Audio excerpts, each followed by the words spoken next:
I wanna try and take in all the highs, embrace them for more than a moment's time. I want you, please don't move when I push you away.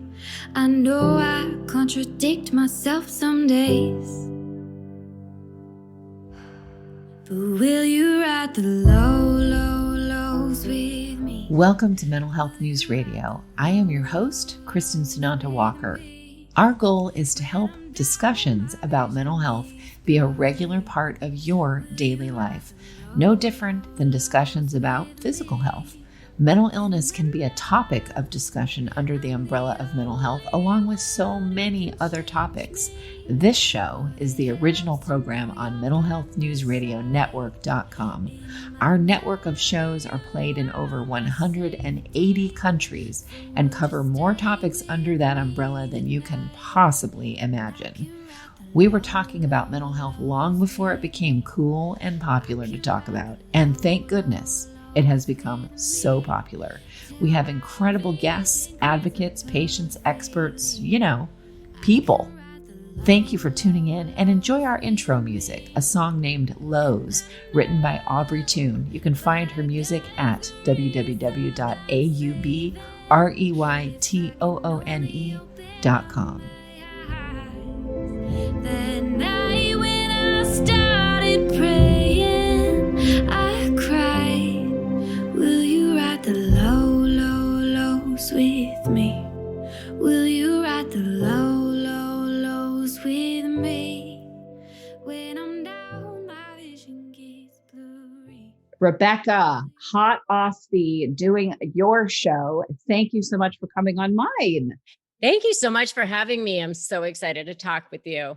Yeah, and listen, I know my listeners are going to be so excited to hear from you because, man, it is hard to find. It seems like it's hard to find attorneys that understand what this is and can help you navigate what it is, like the information you just told me about using the word narcissism when it comes to a court case these days. Yeah, I think 99.9% of lawyers don't understand narcissism, and that's why I'm teaching what I teach to people. I mean, I think really what I teach and in my S.LA.Y program and all the resources I have is that people have to kind of take things into their own hands and not just go, all I need is a good lawyer, because there are many hundreds of millions or thousands of people out there who've spent hundreds of thousands of dollars and are 3, 4, 5 years in and nowhere, even with good lawyers, because they don't understand narcissism. They don't. And a lot of times the lawyer ends up falling under the voodoo of of their opposing counsel or that counsel's client, and all kinds of craziness happens. So if they don't know how to protect themselves, which you do. And exactly. You've had personal experience. And I mean, would you say that, being an attorney, obviously you're going to deal with people that, depending on the kind of attorney you are, or what field of attorney or what field you're in as an attorney, my God, spit it out, Kristin. You're going to be dealing with people that aren't maybe behaving their best and some that are on that malignant level. But how big of a difference was it for you to pre-meeting people that are toxic to afterwards in terms of your knowing how to deal with these kind of people? Oh, I mean, it was everything. I've been a divorce lawyer for 21 years. I actually started at a family law firm in 1999. So that's 21 years, if I'm doing the math correctly. And I'm considered a master negotiator. I've spoken. I was the keynote speaker for the American Bar Association 2 years ago, and I spoke on negotiation. I've written books on it. My book, Negotiate Like You M.A.T.T.E.R, Robert Shapiro actually offered to write the foreword for me. I didn't even have to ask him to, so I definitely know negotiation. But I never really had put it in terms of a narcissist until I had to personally deal with a couple of narcissists in my life, and one in particular in a business setting And it made me start reading and learning everything I possibly could about narcissism. And that's when I started to be able to put the pieces together on how to actually put together my knowledge on narcissism and my knowledge on negotiation into a formula to help people actually get movement and be able to escape these relationships, actually put together step-by-step guidance to help people escape these relationships. When did you know? Because I remember for me, like I didn't even know what to Google about what was happening to me. I didn't have the word narcissist. I don't even remember what I typed in. I was in Italy of all places, grieving the death of my stepfather. And that person was with me in my head, the whole time. And I don't know what I was Googling something passive aggressive behavior, whatever. And then boom, my friend Andrea Schneider is a wonderful counselor. Her articles came up and I went, oh, and I'm sure I had heard narcissist or sociopath or whatever before, but it didn't click. So for you, what was that journey for you going, this is what this is, for you to even know what to Google? I didn't really, I mean, I think it was that I did a couple of videos on negotiation, and and some of my videos were on how to negotiate your pay and things like that. And I did one little 2-minute thing on negotiating with a narcissist, but I didn't really have all of the knowledge on narcissism that I have now at that time. But it was just Mm. like a little 2-minute thing that I did.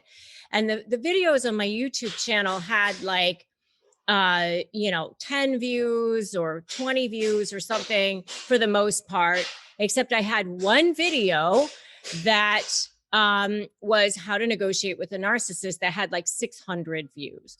Mm. And I thought, well, maybe there's something around that. Maybe I should do more videos on negotiating with narcissists. But if I'm going to do that, I should learn about narcissism. I should read about it. So somebody had told me about the book, The Covert Passive Aggressive Narcissist by Debbie Mirza. And so I was traveling on an airplane and I thought, okay, I'll take this book with me and I'll read it as more like knowledge to have to maybe start doing a little bit more on YouTube with this.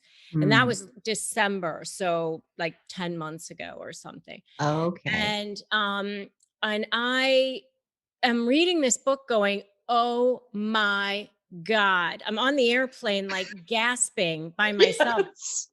Holy shit. Am I allowed to say Yeah, that? Am I allowed to say of that? course. On my Oh my show, absolutely. Yes. God. Oh my God. I'm like, I have been a victim of 2 covert passive aggressive narcissists. That's what these people are that are in my Yeah. life. I got to get them out. And so at that point, I just started, crash course every single book, every Yeah. single video, every single thing I could get my hands on.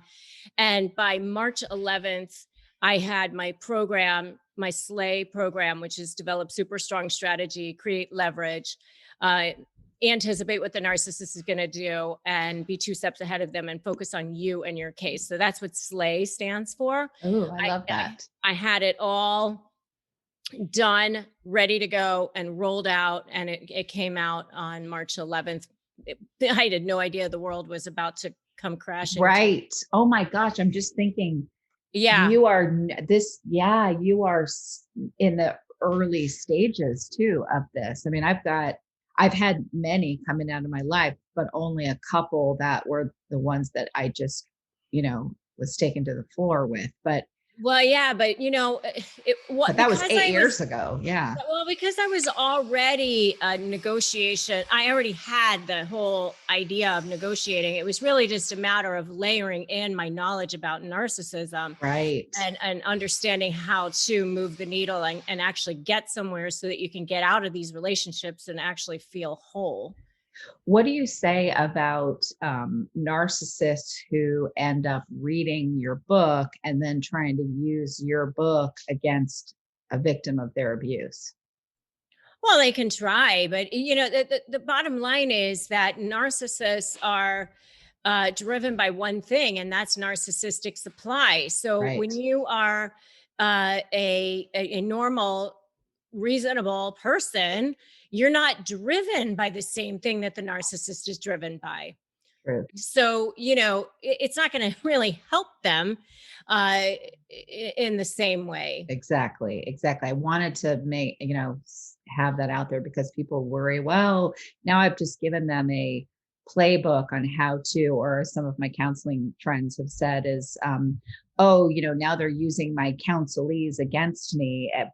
And yes, they can try that, but you're dealing with a differently made up brain, and it's primordial. And so there are always clues to get back to the cottage, because they absolutely follow the breadcrumbs that are left. They can't help themselves.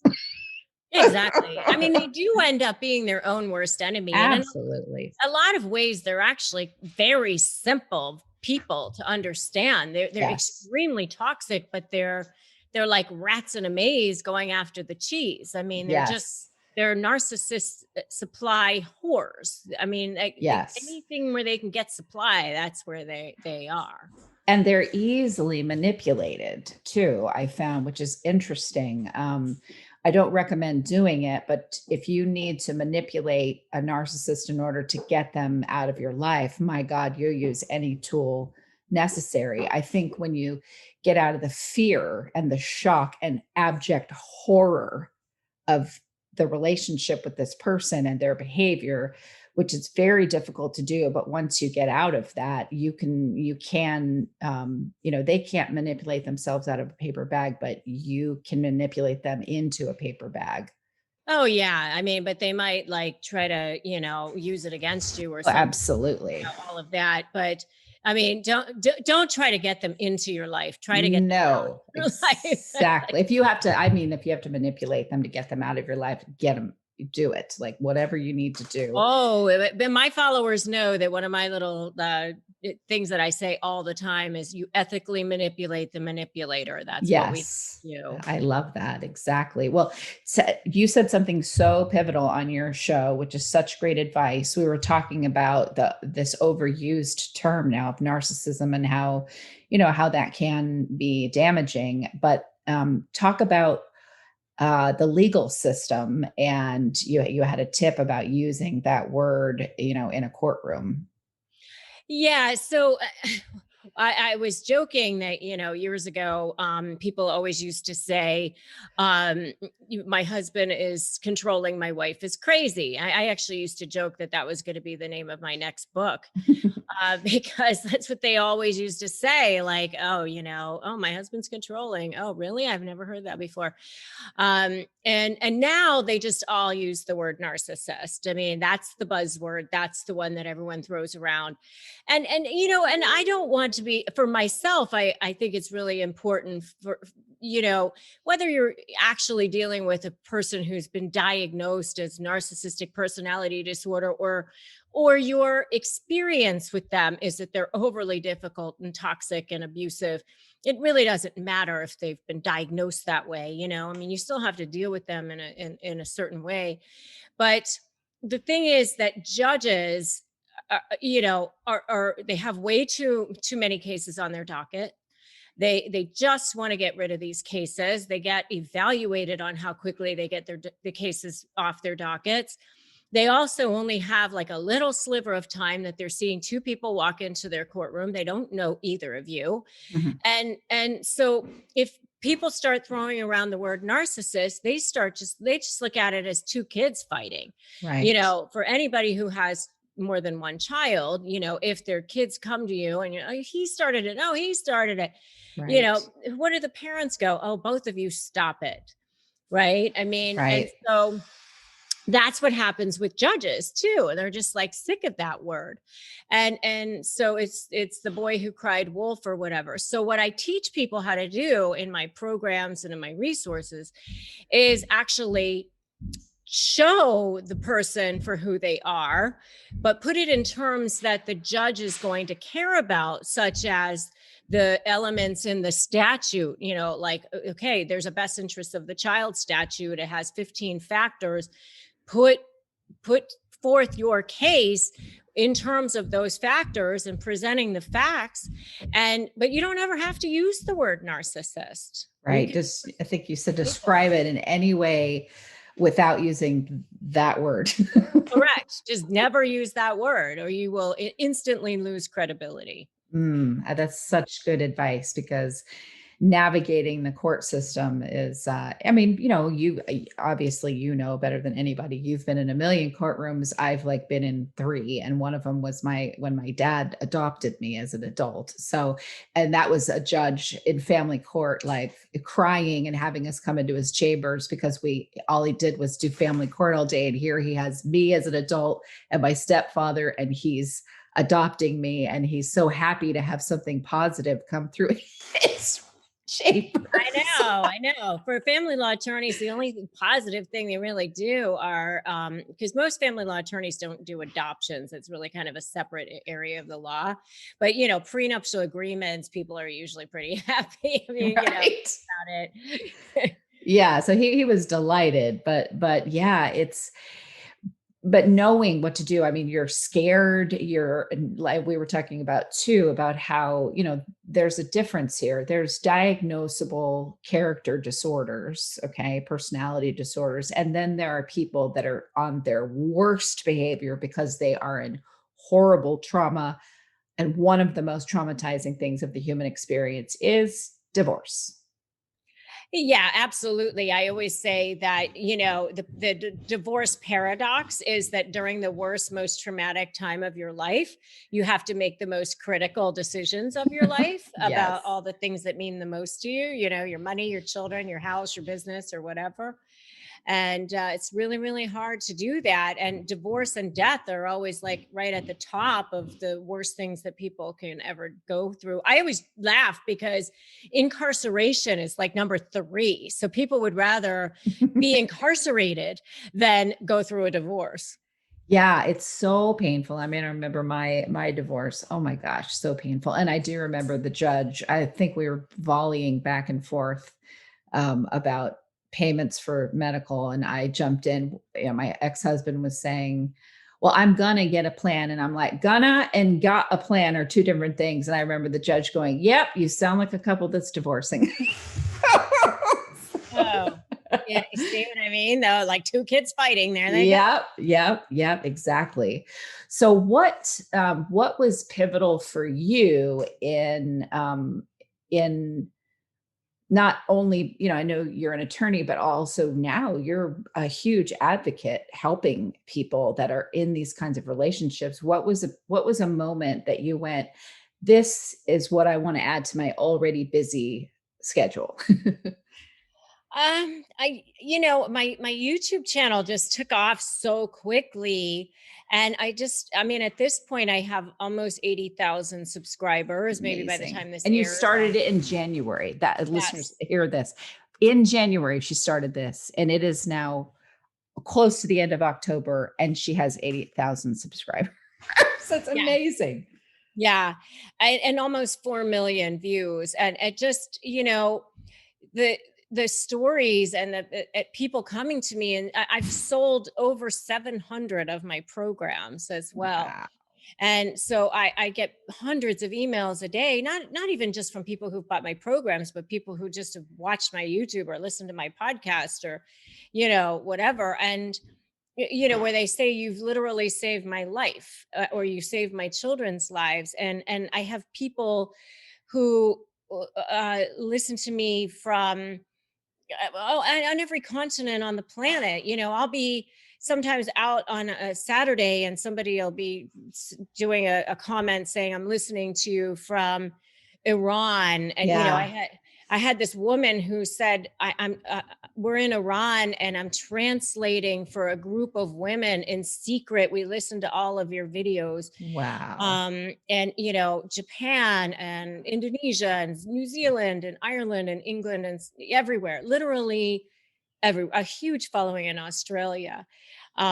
So it just, that alone, it propels me and makes me feel like, I'm doing what I'm supposed to be doing, what what I was put on the planet for, what my soul is supposed to be doing here, and helping people by sharing my knowledge. Yeah, absolutely. And boy, does it help to have that attorney brain while you do it. I mean, we have a wonderful attorney for the network, and she had a show on the network. And then when she became my attorney, she said, this is probably a conflict of interest. So we took her show down, but she's got that same brain, and she slays narcissists all day long. So I can call her with, somebody is trying to, get in and do this or that, or they're messing with one of her podcasters. And she's just like, zoop, let's just cut to the chase. Take the emotion out. I know that's hard, Kristin, because this is your baby, but let's just put that picture yourself, putting it in a box on the shelf, and then let's have a conversation. And you know what? You have to do that. You have to do that. Oh yeah, absolutely. I mean, and you need to get the support that you need, because honestly, if you try to just deal with a narcissist on your own, you're going to get eaten alive, because absolutely. You can't even imagine. If you don't understand how their brain works, you don't understand that you're on two different planes. I mean, you're over there trying to go, well, like, let's come to a reasonable conclusion and let's figure out, okay, here's what the law says. And here's where, it's kind of like the area is that would be sort of reasonable. That's not what their goal is. Their goal is to take you down. Their goal is to make your life as miserable as possible, intimidate you, scare you, and continue to get narcissistic supply that way. Yes. I mean, and so you're on totally different planes.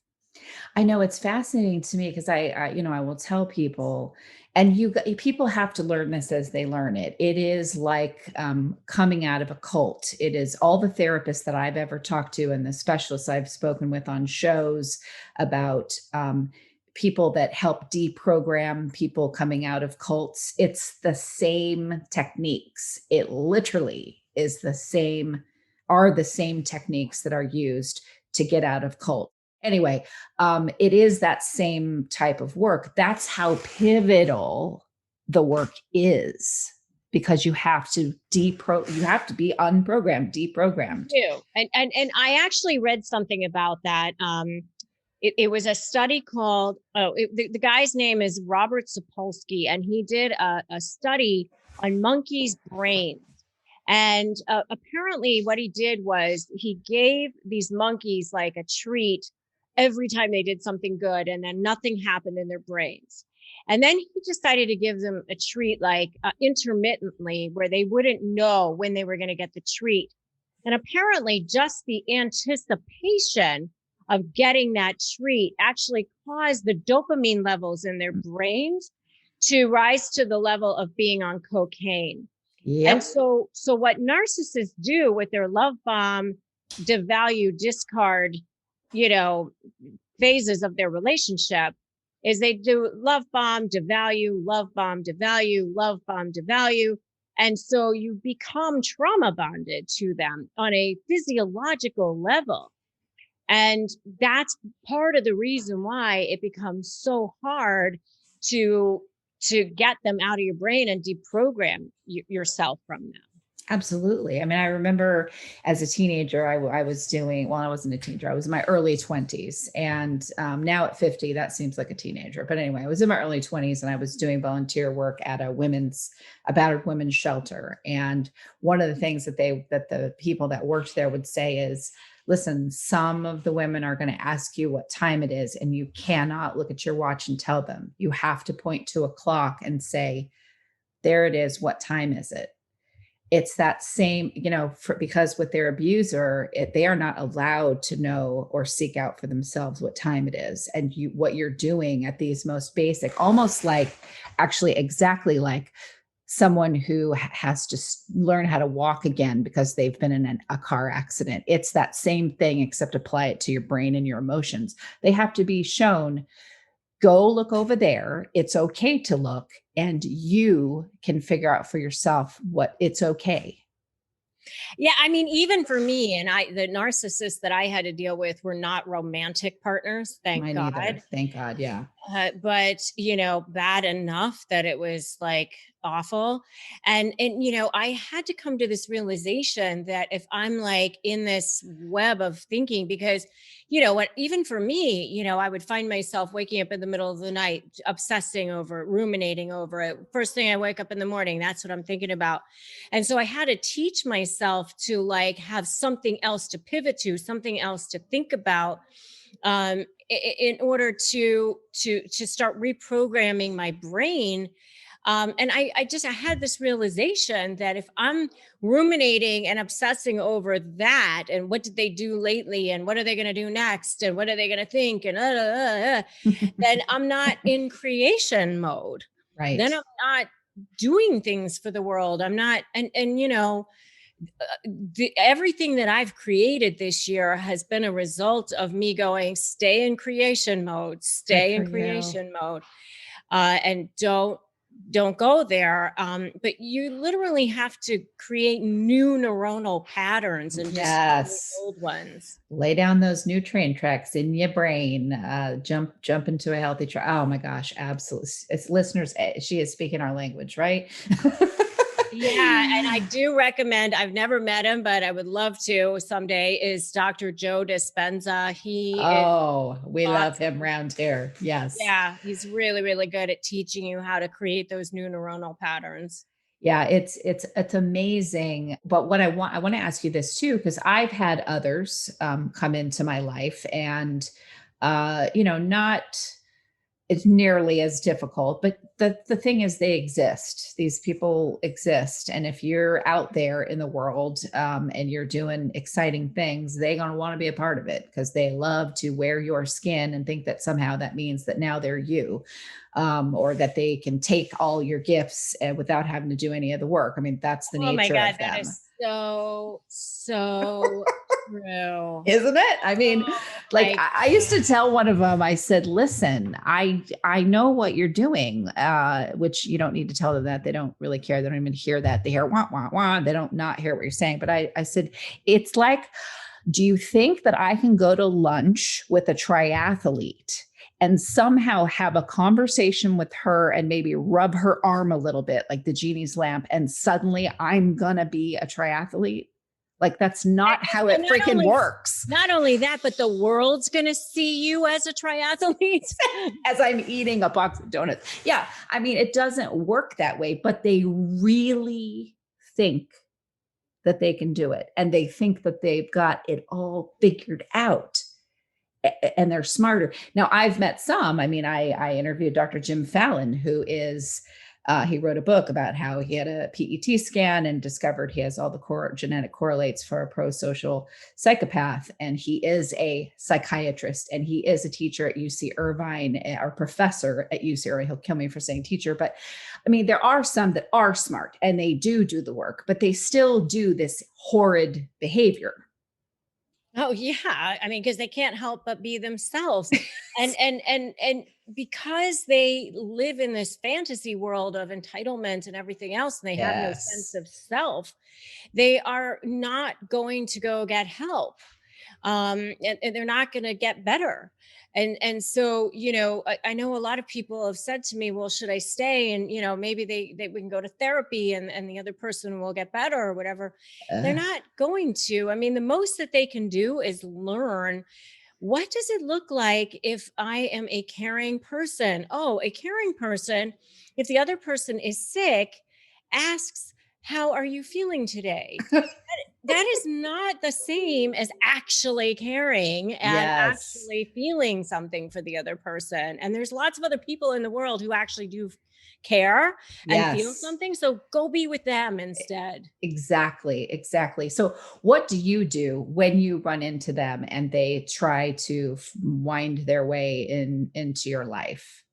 Oh, I am so much smarter now that I've dealt with it. I mean, I'm just, well, first of all, I will never, ever, ever partner with someone for anything. Like, Same here.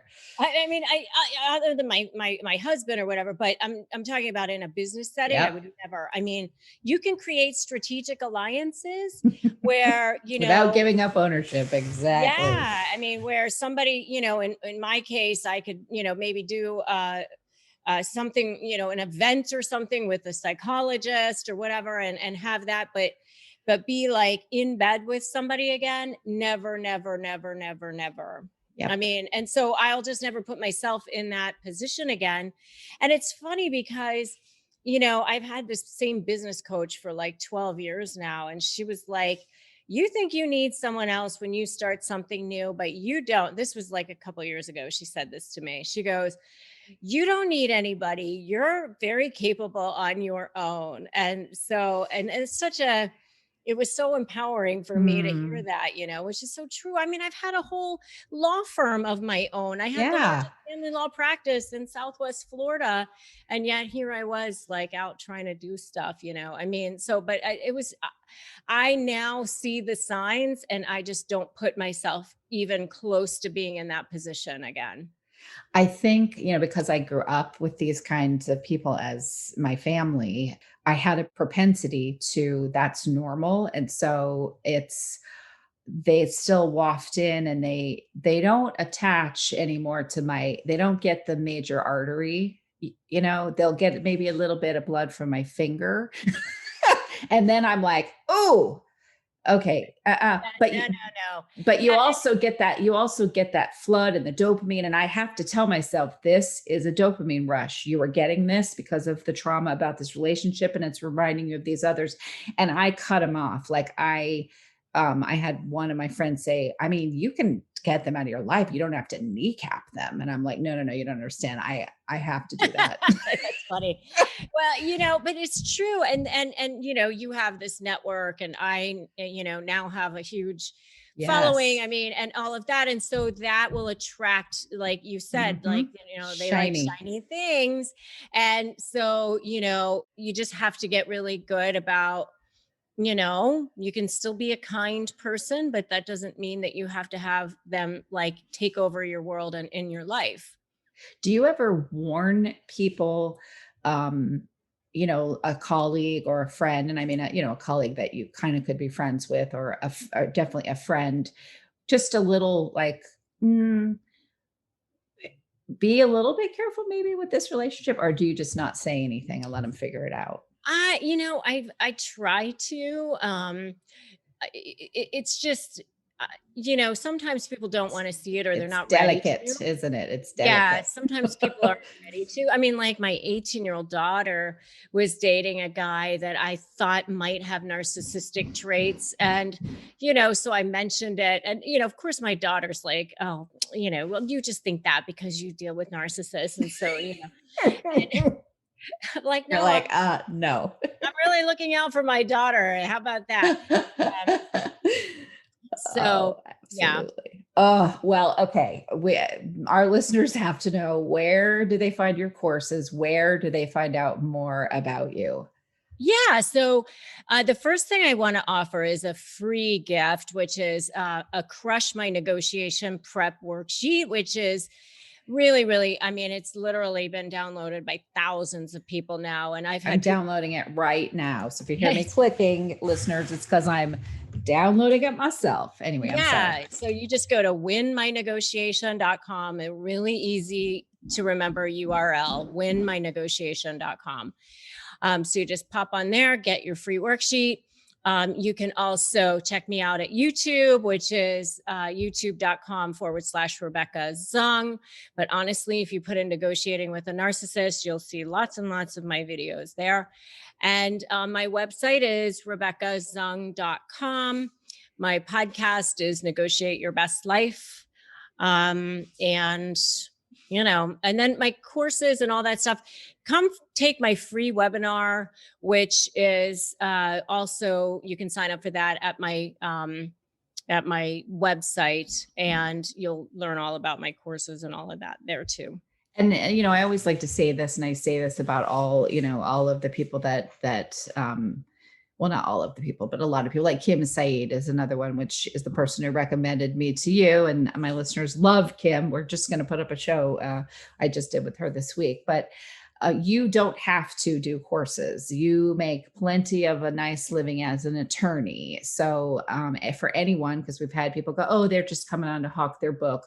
First of all, the book game has changed. No one gets $3 million advances anymore in the book industry unless you are Michelle Obama. So let's just put that out there. Nobody's getting rich selling books these days. And second, there's nothing wrong with having courses, but when you don't need to do that, you're doing it out of the goodness of your heart, and absolutely you should get paid to do courses. And you have a lot of free content too. I have a lot of free content. I mean, my courses are not that much money. I don't charge thousands of dollars, but the bottom line is that people don't value something that they don't pay for. Exactly. And so, I have to charge a little something for them, and because then people will actually go do them, use them, and have the benefit of it. And I swear to you, you will get the money back out of it by the money that you will save on spinning your wheels with attorneys who don't know what they're doing. I love it. I love it. I'm Kim, my inner circle sister. I'm so glad that she introduced me to you, and what fun. I am too. Thank you, Kim. Yeah, exactly. So I'm so glad that you came on the show, Rebecca. Thank you. Thank you so much for having me. Absolutely. Listeners, thank you for tuning in to another episode of Mental Health News Radio. Hi, listeners. I'll make it quick. These are some really cool places that give discounts and other cool things for listeners of Mental Health News Radio Network. If you want to get amazing help with healing from narcissistic abuse, go to healfromanarcissist.com. If you want CBD products that are the best of the best, I use them myself, go to PROZE.com and use the code mentalhealth20, mentalhealth20. If you want to get daily perk ups that help retrain your brain to think more positively, go to perkupdaily.com. And also, just because this one's fun, snarkycandles.com. I guarantee you'll love them. Snarky with a Y, SNARKY candles.com. And don't forget, if you want to hear all the shows on the network about first responders, you can go to firstresponder.mentalhealthnetwork.com, and all of our shows that focus on narcissistic abuse, Narcissistic Abuse Healing Network.com. Thanks for listening, and back to the show. But will you ride the low, low, lows with me? Will you ride the low, low, lows with me? One thing you can always count on at Mental Health News Radio Network and my show is that there will always be dogs around. Why? They are natural healers, excellent for your mental health. The original therapy dog Miles has something to say in just a moment. For now, please check out all of our amazing shows at mentalhealthnewsradionetwork.com and all your favorite podcast apps. Until next time, I'm Kristin Sananta-Walker, and thank you for listening. Me tonight, and I can ride the low, low, lows with me. I can ride the low, low, lows with me. Till my vision clears up perfectly. I can ride the low, low, lows with me. Good boy.